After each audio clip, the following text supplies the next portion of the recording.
The Last Light. Episode 1. The Light Beyond Sotha. History remembers great wars. History remembers heroes.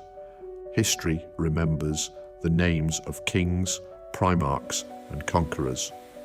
But history is often blind to the moments that truly change the course of civilization. The galaxy remembers the Horus Heresy. It remembers the burning of Istvan. It remembers Calth. It remembers the Shadow Crusade and the long road that led to Terra itself.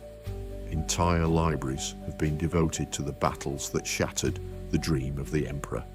Yet hidden amongst those great tragedies lies another story, a smaller story, a quieter story, one that unfolded far from Terra, beneath the forests and mountains of a world called Sotha. At the time, almost nobody understood its significance.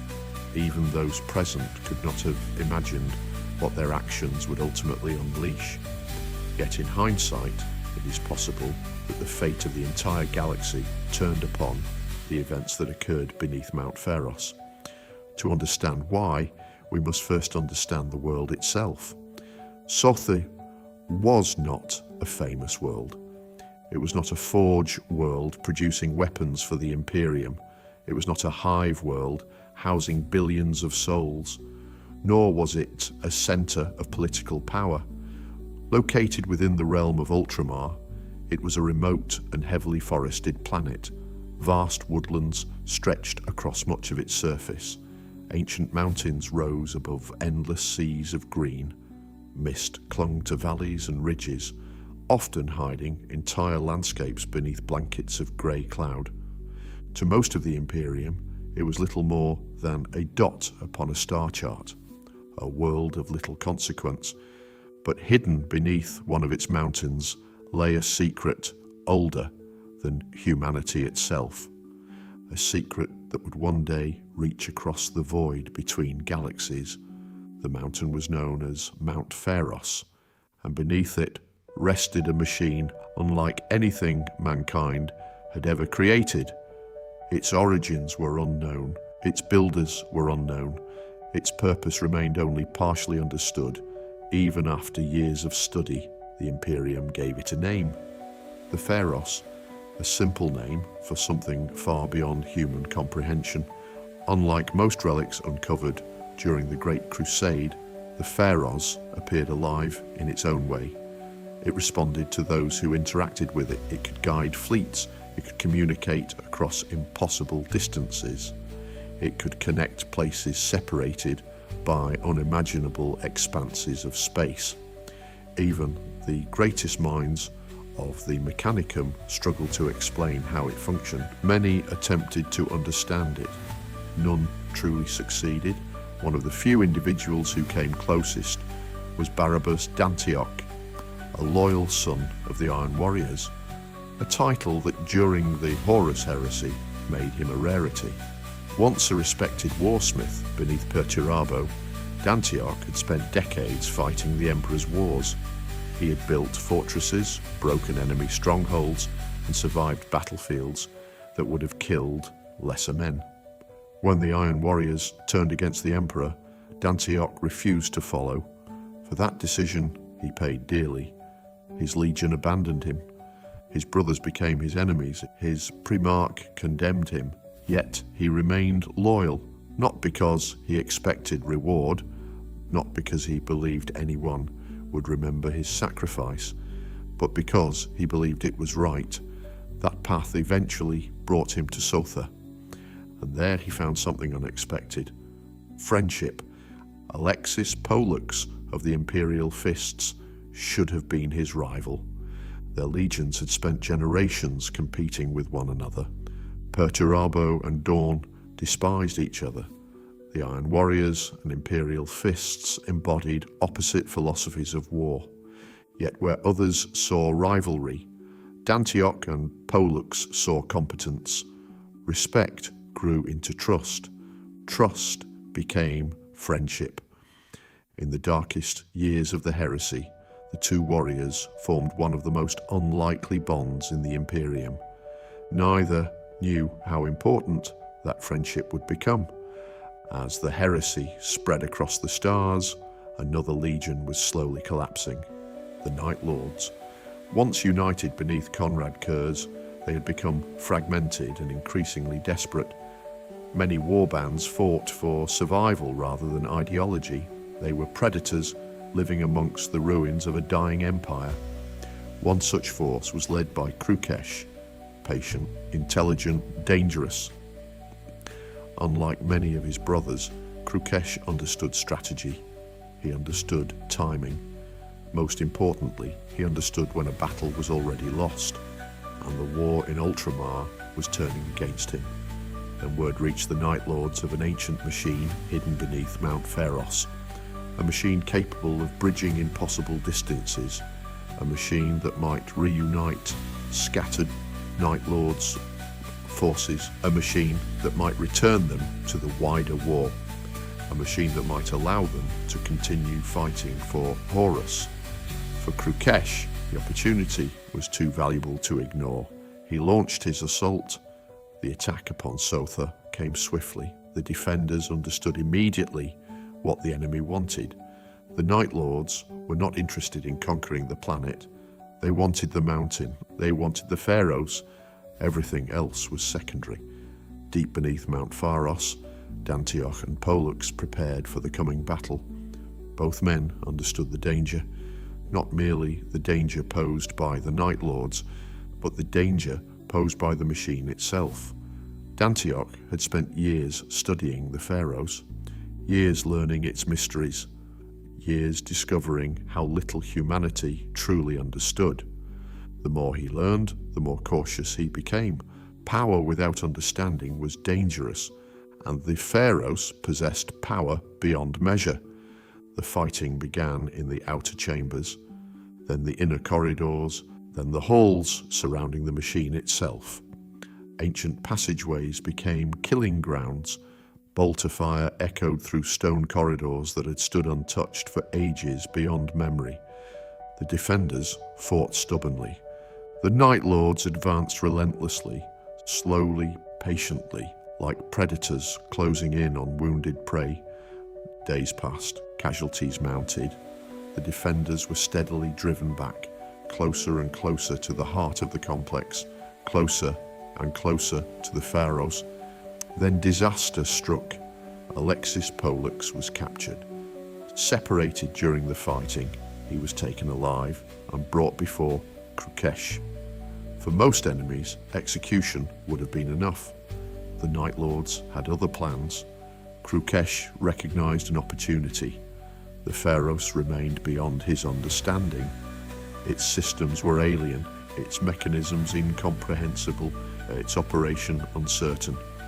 But there was one man present who understood enough to use it, Barabas Dantioch, and Dantioch would never cooperate willingly. So Krukesh used the only leverage available, Polux, bound, wounded, exhausted. The Imperial fist was dragged before the ancient machine.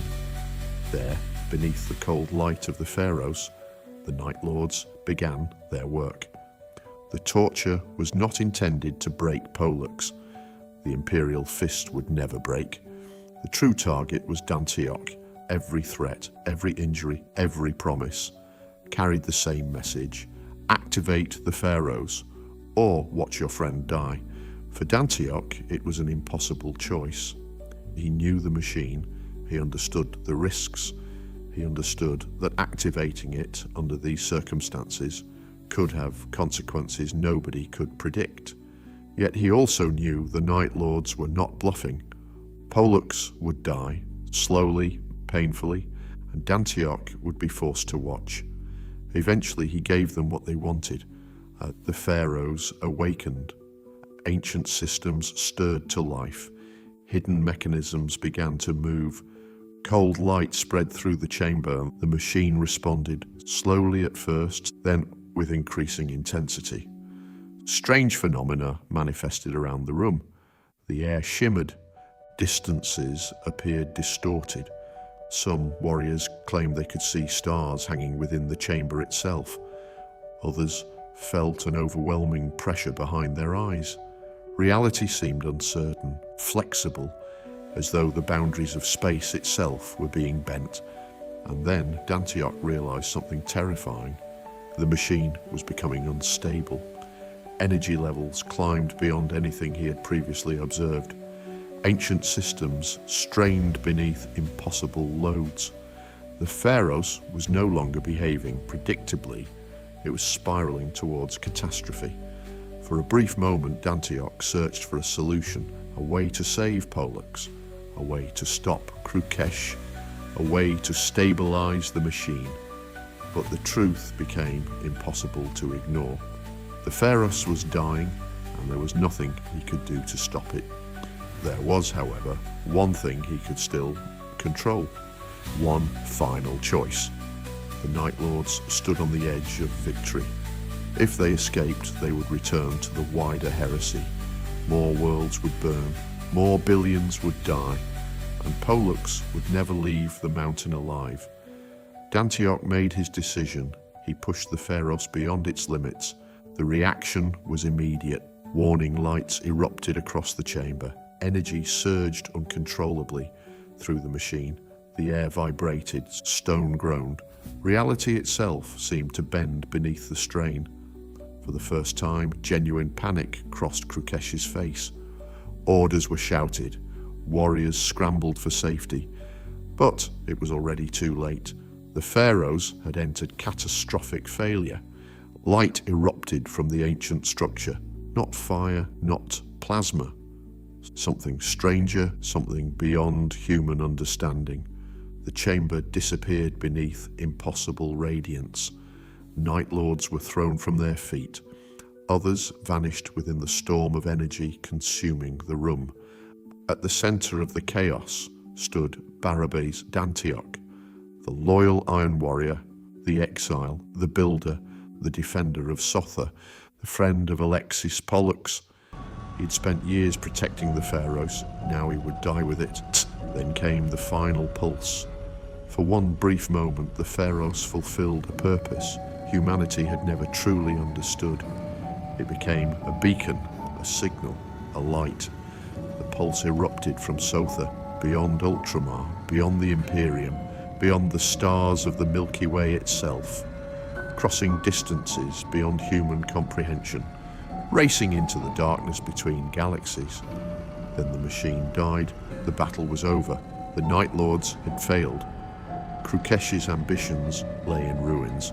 Sotha had survived, and to those who witnessed the aftermath, it appeared to be little more than another tragedy in a war overflowing with tragedy. Another battle, another sacrifice, another forgotten victory. History would barely remember it. Yet far beyond the galaxy, something had changed. In the darkness between galaxies, there were no stars, no worlds, no empires, only endless night. And within that night drifted ancient things, creatures so vast that human language struggles to describe them. Living ecosystems suspended within the void, organisms larger than cities, larger than fleets, larger than anything mankind had ever encountered. For ages beyond counting, they had travelled through the darkness, silent, patient, waiting. Then a light appeared, a signal where no signal should exist, a beacon piercing the eternal dark. It lasted only a moment, but a moment was enough. The ancient entities noticed, not through hatred, not through curiosity, not through ambition, but through instinct. The signal meant life, biomass, prey. Slowly, across distances so vast they defy comprehension, colossal shapes altered their course. Not one fleet, not one swarm, many, countless, an entire species turning towards a distant source of light. Humanity would not understand this for another 10,000 years. When strange organisms appeared on the galactic fringe, imperial scholars would believe them to be merely another Xenos threat. They were wrong. Those first hive fleets were only the beginning. the leading edge of something far larger, something already moving, something already coming, and its journey may have begun here, beneath a forgotten mountain, on a forgotten world, at the end of a forgotten battle. Barabas Dantioch died believing he had saved his friend, and he had.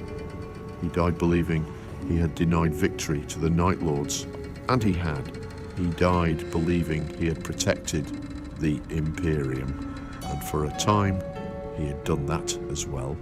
What he could never have known, what no one could have known, was that his final act echoed far beyond the boundaries of the galaxy itself, and in the darkness beyond the stars, something had seen the light. Something was coming, the Great Devourer, and with every passing century, it drew closer. End of episode 1. The Last Light will continue in episode 2, The Shadow Stirs.